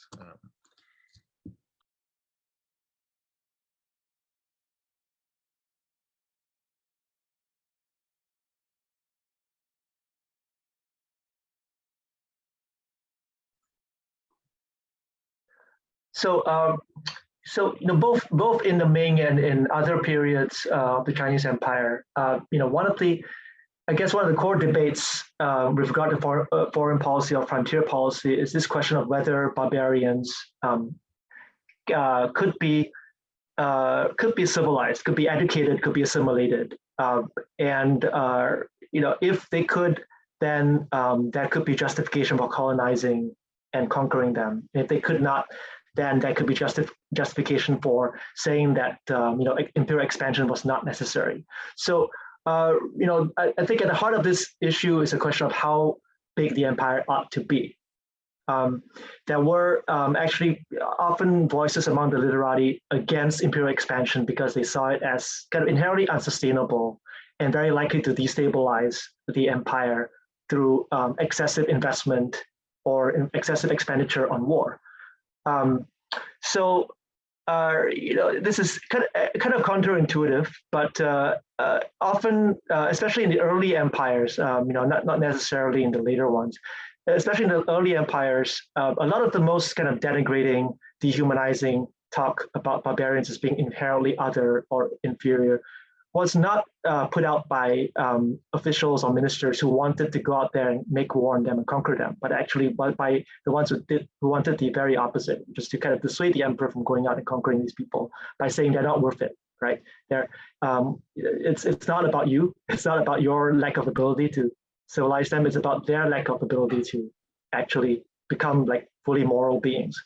So it was kind of like a face-saving conceit for Chinese officials to dissuade the emperor from, embarking in all these wars to try and capture or conquer more places. But out of this comes this discourse about qi, which is this cosmological concept in Chinese culture that basically everything is made out of different balances of qi, right? And there's yin and there's yang, and there's different balances of the two. From early imperial times, you begin to see these arguments that the barbarians have a qi that's fundamentally different from that of the Chinese, and that different qi makeup, which you could call kind of environmental or kind of geographical or biological determinism, depending on how it's framed. That is basically what explains why the barbarians are not worth ruling. That the qi out there, in the place where they live, it's just too bad. There's no way that no matter how long we ruled them and how much we invested in civilizing them, that they could actually come up to our level. That has been, interpreted in various places as a kind of racialist or proto-racialist discourse, according to this idea of race as something that's inherited and biologically determined. The interesting thing about it is that it's used in two ways. The earliest usages really are anti-expansionist, anti-war in nature. Right? Don't conquer them because they're not worth it. That qi is too lousy, right? But then later, when you have cases of the Mongols and the Manchus coming in and ruling China, then you also have the use of this kind of qi determinist discourse to sort of delegitimize barbarian rule by basically saying, the reason why they should not be ruling over us is because their qi is just different from ours. So, so you have these two sides of that Qi discourse. But you know, the interesting thing about that is it really comes out of not a drive for conquest or colonization, but actually, you know, an attempt at sort of explaining why it's not necessary or not advisable to do.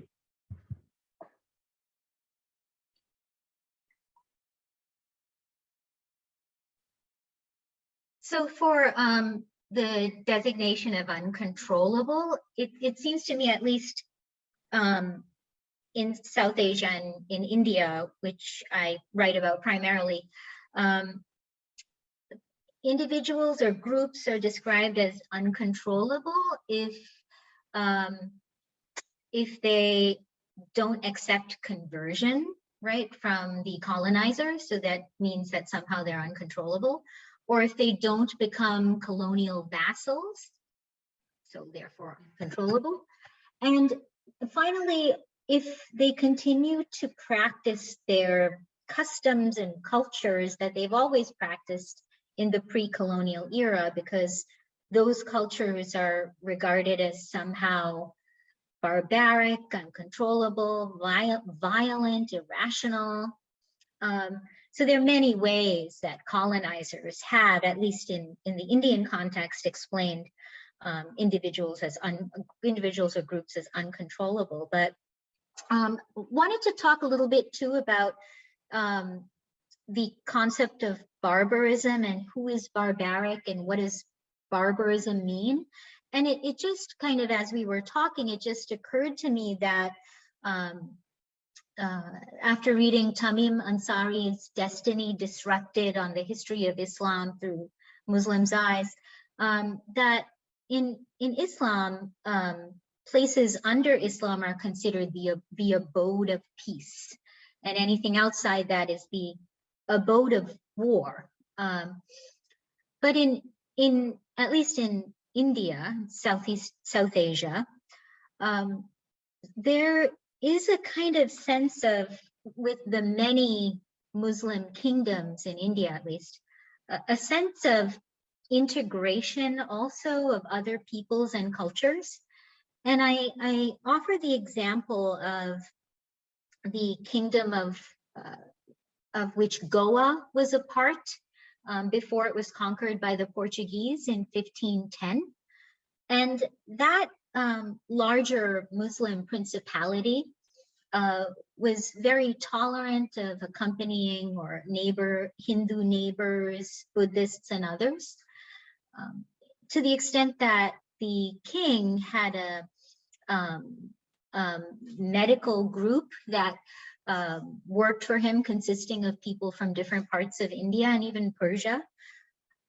In the southern part of India, where I am from, originally Kerala, it's been the case that, which has had a very diverse community for many hundreds of years, it's been the case that arriving immigrants, new residents would adopt some Hindu mores, like matrilineal practices of the Hindus. So this included Jews, Christians, and Muslims adopting certain matrilineal practices of Hindus. So the concept of barbarism could maybe be very political in some cases, and not always related to race, although it can be racialized depending on the political environment. It's a great range of answers. We're coming to the end of our time. So I want to ask a pair of questions that have come in the Q&A that I think are related and are a great way to end our session today. And they're both about the relationship between race and empire. So the first question is it possible or productive to imagine an understanding of region/empire without enmity in pre-modern work?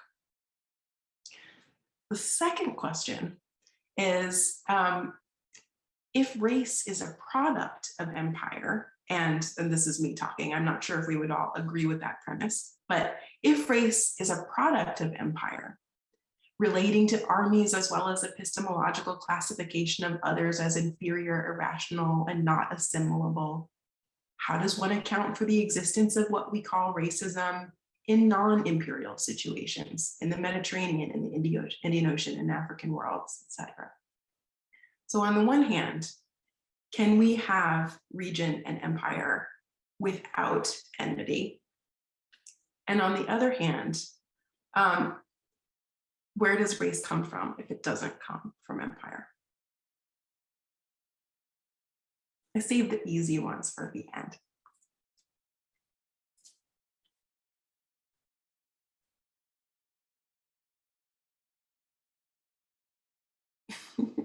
Yeah, nothing difficult about those questions at all. Actually, I'd answer those in my sleep. I'll take the first one while I chew on the second.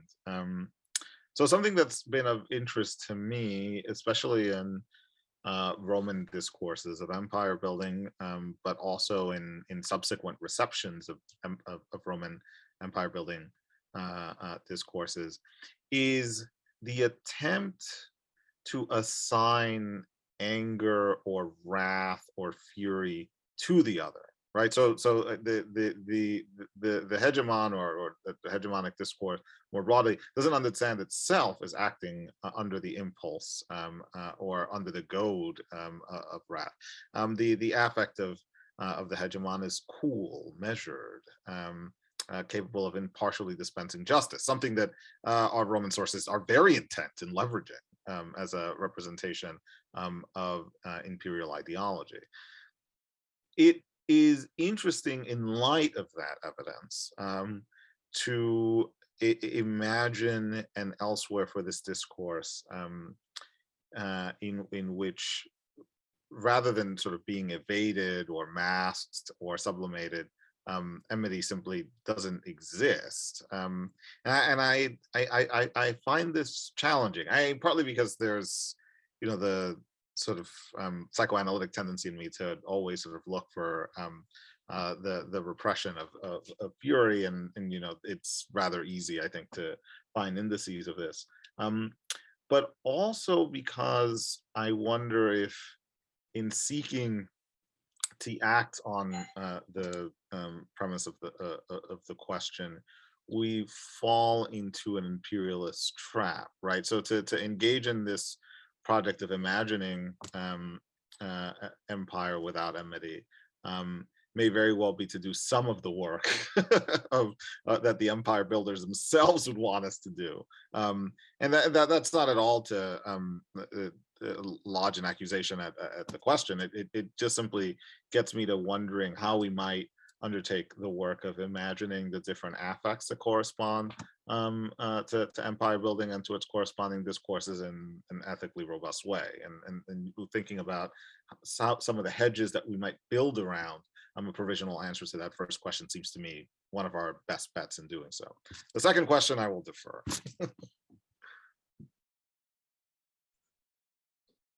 So, yeah, I mean, to the first question, I guess I would sort of pose a kind of question back, which is that, is it possible to kind of conceive of an empire that is not built or maintained through military means? Because if every empire is built and maintained through military means, through warfare, right, or at least ability to wage war in its defense, I mean, the business of war really is about enmity, right?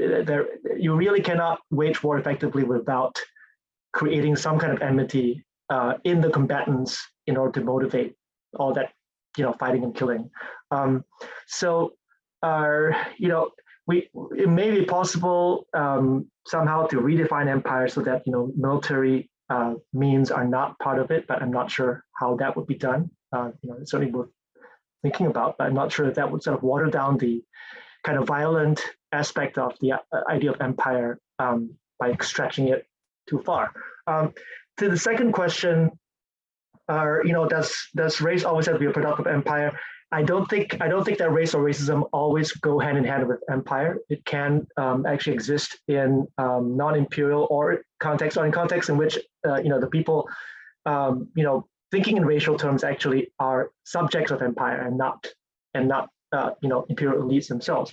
But where I think it might be more useful to think of two things as going hand in hand is that I believe that beyond race and racism, supremacism tends to go hand in hand with empire as the kind of a legitimating ideology for empire. So not all racial thinking I think is supremacist, although it certainly lends itself to that, and not all supremacist thinking is racial in nature. So I have in recent years begun speaking in terms of Chinese supremacism, right? And I still have colleagues in my field who say the Chinese had no concept of race, right? They were not racist. They thought in terms of culture. They thought in terms of everyone can become civilized and Confucian and so on. But that doesn't take away the fact that a lot of Chinese discourse about foreign relations was supremacist in character, right? So I tend to think of empires as tending very heavily towards supremacist rhetoric or supremacist thinking, because it just makes the job of kind of justifying why you're doing empire things so much easier, right? Because we're superior, and so we're doing this for everybody's good, right? The world is better off when we dominate than when those people who are inferior to us are dominating everybody else.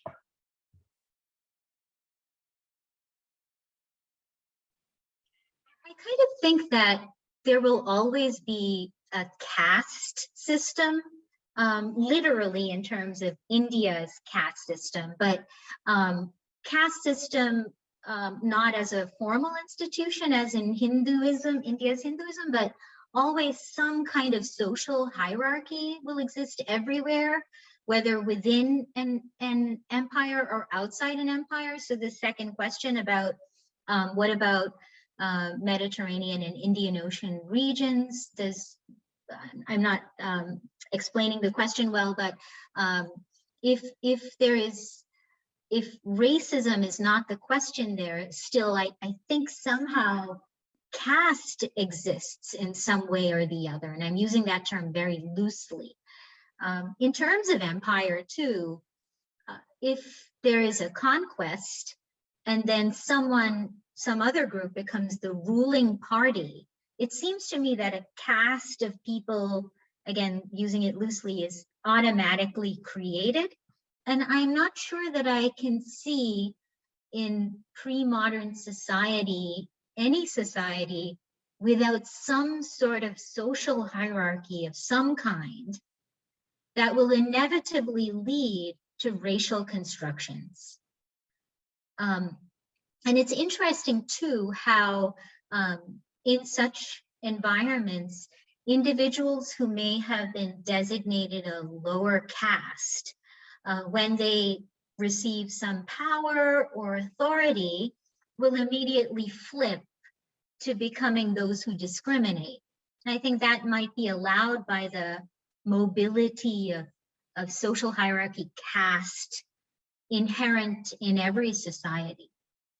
I'm reminded somewhat unrelatedly of Alexander the Great when he conquered Persia and adopted supposedly Persian attire and sat on the great Persian throne at, I think it Persepolis, and did a lot of cultural appropriation. And so that too, I think, was a way of using a caste system to his own advantage and re-racializing himself from Macedonian to Persian in this political empire context. I'm not sure, but it's a good things to think about. Good two questions. I agree, absolutely. I'm so glad those two questions rolled in because that was a great discussion to end on. I wanted to thank our first day panelists for starting our conversation off at the highest level. Thank you so much. I hope everyone will join us tomorrow for panel number 2. or the coffee talk if you have got a spot there tomorrow morning. And of course, this evening, the link will go out for the keynote. So look for that in your email inboxes. Thank you so much, everybody, and have a great evening.